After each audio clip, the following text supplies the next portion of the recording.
Hello viewers, कैसे हो आप लोग। एक बार फिर आप सभी का स्वागत है मेरे यूट्यूब चैनल जी सीरीज में।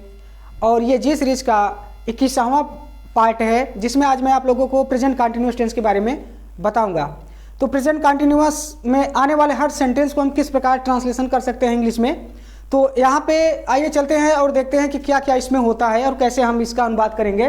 तो देखिए यहाँ पे लिखा गया है, ये हमारा जी सीरीज का पार्ट 21 है, यानी 21वां भाग है। और जिसमें ये ग्रामर श्रृंखला चल रही है, हमारा प्रेजेंट इंडेफिनिट हो चुका है और प्रेजेंट कंटिन्यूअस चल रहा है।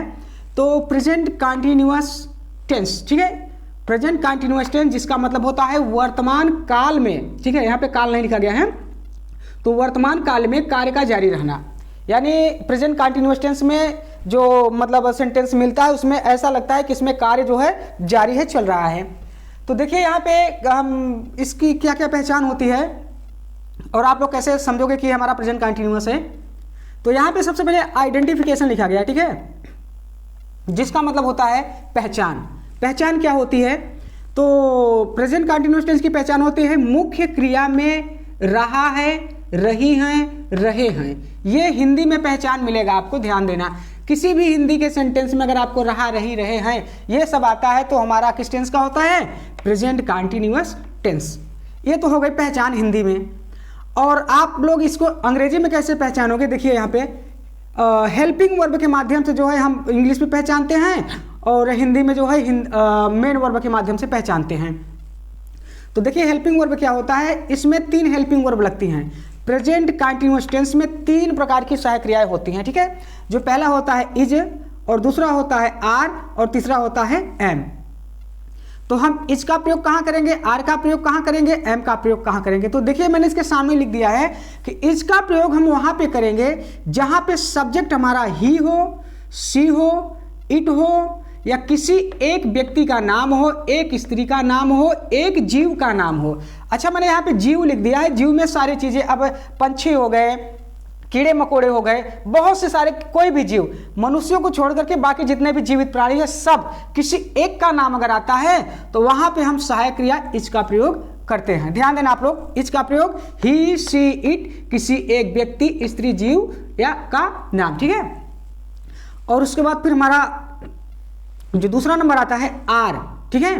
आर सहायक क्रिया का प्रयोग हम वहां पे करते हैं जहां पे सब्जेक्ट हमारा बहुवचन हो, ठीक है। जैसे यू, वी, दे, 2 या 2 से अधिक।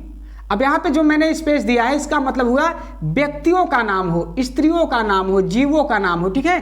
2 या 2 से अधिक व्यक्तियों, स्त्रियों या जीवों का नाम हो तो वो हमारा जो है वहां पे हम आर का प्रयोग करते हैं सहायक क्रिया के रूप में, ठीक है। और इसका एक मतलब सिंगुलर सब्जेक्ट के साथ यानी एक वचनकर्ता के साथ प्रयोग करते हैं और आर जो है बहुवचनकर्ता के साथ। और जो हमारा तीसरे नंबर का आता है एम, ध्यान देना, एम का प्रयोग केवल आई कर्ता के साथ होता है, ठीक है। देख लीजिए इसमें आई नहीं है, ठीक है, इसमें आई नहीं, आई को यहाँ पे बगल से अलग से लिखा गया है। तो यहाँ पे एम का प्रयोग केवल आपको आई के साथ करना है, ठीक, इतना याद रखना। ये तीनों सहायक क्रियाएं प्रेजेंट कंटिन्यूअस टेंस में प्रयोग की जाती हैं। और जो तीसरी बात होती है हमारा समझने की कि हम प्रेजेंट कंटिन्यूअस टेंस को कैसे समझते हैं, जो तीसरी बात होती है वो है मेन वर्ब।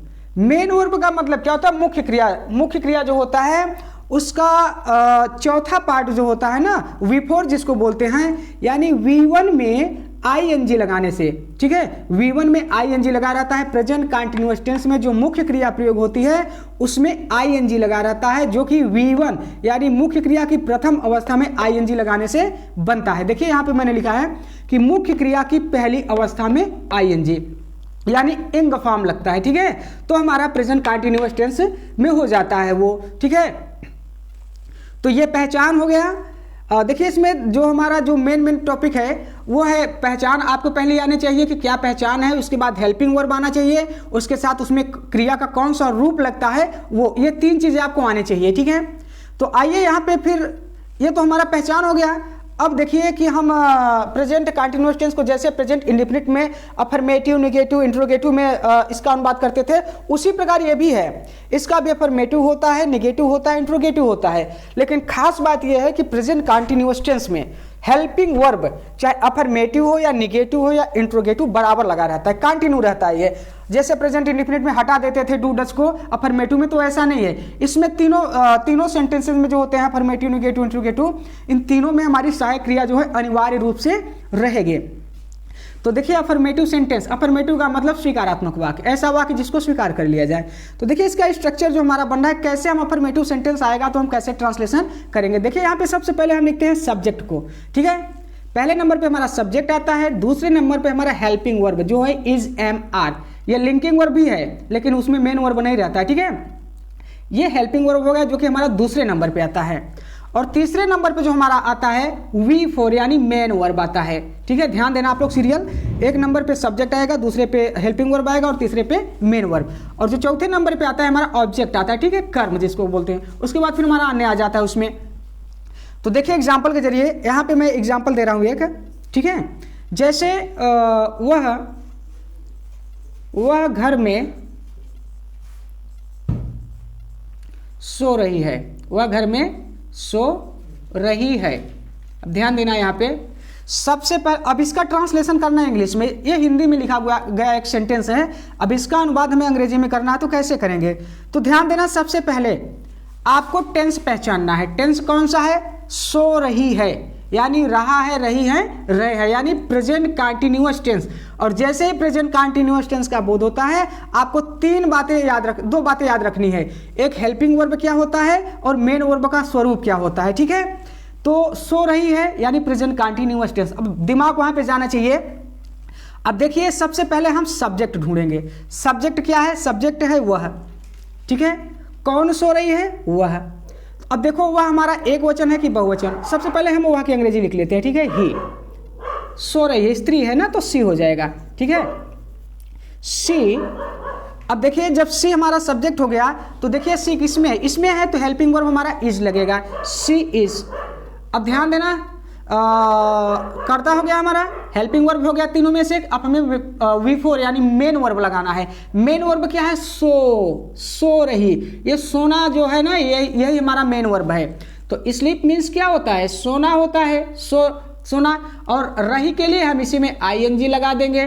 तो शी इज स्लीपिंग कहाँ पर, घर में, इन द होम, ठीक है, इन द होम। तो सब्जेक्ट हमारा सिंगुलर है तो हमारा हेल्पिंग वर्ब भी सिंगुलर लगा। क्रिया का स्वरूप ये हमारा फिक्स रहेगा, आईएनजी लगता रहेगा जब तक हम कंटिन्यूअस में चलते रहेंगे। उसके बाद फिर हमारा अन्य आ गया जो कि एक प्रीपोजिशनल फ्रेज है, नाउन फ्रेज है। तो यहाँ पे इन द होम आ गया, ठीक है। अब देखिए और थोड़ा सा और एग्जाम्पल देखते हैं। अभी इसमें एग्जाम्पल जो है थोड़ा सा कम रहा है, अभी और थोड़ा सा प्रैक्टिस करता हूँ, ठीक है। इतना आप लोग अभी देख लो, अगर स्क्रीनशॉट लेना चाहते हो तो ले लो, खैर ले लेना फिर बाद में। तो यहाँ पे देखिए, यहाँ पे 3 एग्जाम्पल मैंने दिया है कि राम खाना खा रहा है। कौन सा टेंस है, लास्ट से पकड़ेंगे, प्रेजेंट कंटिन्यूअस टेंस है। कैसा वाक्य है, अफर्मेटिव है, ठीक है। तो अफर्मेटिव है तो कर्ता, सहायक क्रिया, मुख्य क्रिया, उसके बाद कर्म हम एक सीरियल में लगाते हैं।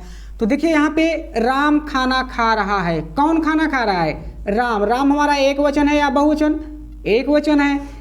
अब सब्जेक्ट होने के बाद हम हेल्पिंग वर्ब लगाएंगे। अब देखो राम एक वचन है तो हम सहायक क्रिया एक वचन के लिए इसका प्रयोग करेंगे। अब खाना खा रहा, ये जो खाना शब्द है ये हमारा मेन वर्ब है, ठीक है। तो ईट का मतलब होता है खाना, ठीक है। ईट का मतलब क्या होता है, खाना। ध्यान देना खाना 2 होता है, ठीक है। एक खाना ये होता है, फिर एक और खाना होता है। दोनों में अंतर क्या है, एक हमारा नाउन है और एक हमारा वर्ब है। तो जब हम नाउन में यूज करेंगे तो यहाँ पे हम फूड का प्रयोग करेंगे। किसका, फूड, ठीक है, ये नाउन है। और इट जो है खाना, ये मेन वर्ब है, ठीक है। तो आप लोग इसमें थोड़ा सा कंफ्यूज मत होइएगा, खाना 2 बार है। तो एक खाना हमारा नाउन है, एक खाना हमारा मेन वर्ब है। तो यहाँ पे राम खाना खा रहा है, राम इज ईटिंग, ठीक है। ये करता हुआ सहायक क्रिया हुआ, ये मुख्य क्रिया हुआ, और खाना जो फूड है ये हमारा ऑब्जेक्ट हुआ, ठीक है। तो आप लोग याद रखिएगा, जैसा कि मैंने स्ट्रक्चर में लिखा दिया प्रेजेंट कंटीन्यूअस टेंस के, कि सबसे पहले सब्जेक्ट, फिर हेल्पिंग वर्ब, फिर मेन वर्ब, फिर ऑब्जेक्ट, ठीक है।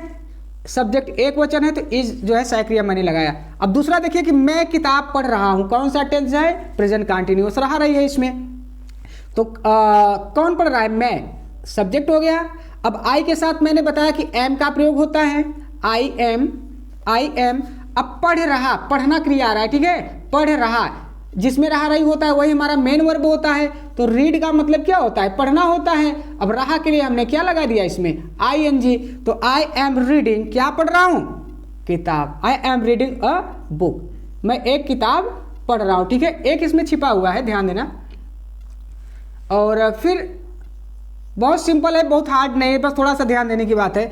तुम टीवी देख रहे हो, देख रहे हो, ठीक है, देख रहे हो। अब ये देखिए हमारा प्रेजेंट कंटिन्यूअस टेंस बता रहा है। तो यहाँ पे हम सब्जेक्ट लेते हैं यू को, ठीक है। यू मीन्स क्या होता है, तुम। अब उसमें देखो कि मैंने तुम के लिए क्या लिखाया है, तुम एक वचन है या बहुवचन, बहुवचन है, तो बहुवचन के लिए हम आर का प्रयोग करेंगे, ठीक है। सब्जेक्ट हो गया, हेल्पिंग वर्ब हो गया, अब मेन वर्ब की बारी आई, देख रहे, ठीक है। अब ध्यान देना, यहाँ पे सी मीन्स भी देखना होता है, वॉच मीन्स भी देखना होता है, और लुक मीन्स भी देखना होता है, ठीक है। ग्लैंस मीन्स भी देखना होता है, ठीक है, और स्टेयर मीन्स भी देखना ही होता है, ठीक है। तो सी व्यापक चीजों को देखने के लिए होता है, ठीक है। तो यहाँ पे हम सी का प्रयोग नहीं करेंगे, बल्कि यहाँ पे हम वॉच का प्रयोग करेंगे, ठीक है।